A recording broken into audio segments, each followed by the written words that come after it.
c'est acquisition comprimée pour la reconstruction de paramètres de microstructures en imagerie de résonance magnétique de diffusion. Allez, quand tu veux, tu nous fais le signe, tu sais bien clair, et tu y vas.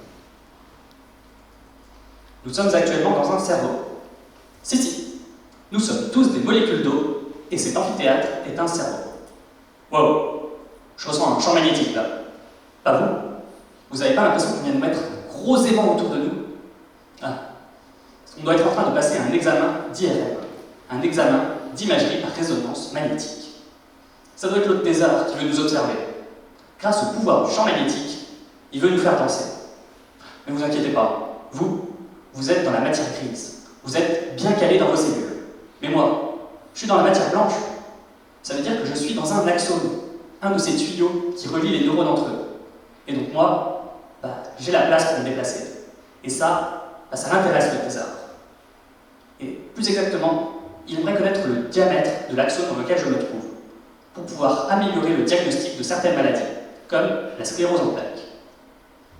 Par contre, tout ce qu'il peut voir, le thésard, ce sont des changements de posture, mais pas mes déplacements.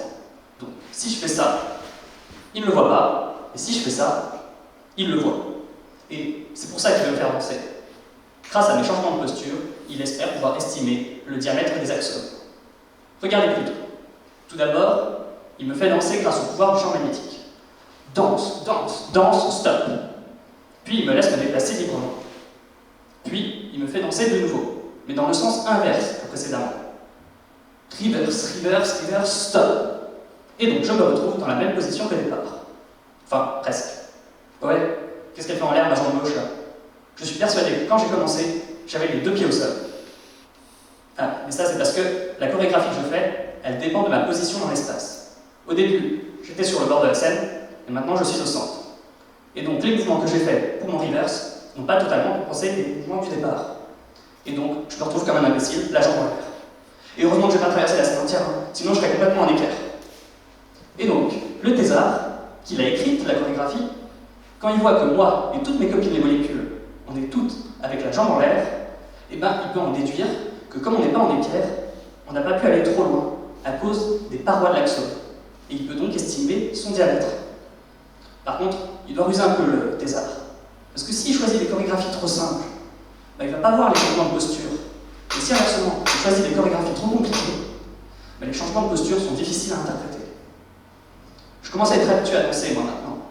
Parce qu'il en a tenté un paquet de chorégraphies de thésard pour trouver celle qui estime au mieux le diamètre de l'axone. Il essaye une chorégraphie sur un faux cerveau, en plastique ou modélisé en 3D sur ordinateur, par exemple, puis regarde de combien il se trompe. Et il choisit la chorégraphie qui fait l'erreur la plus petite. Mais comme il existe une infinité de chorégraphies, moi, j'ai pas fini de danser.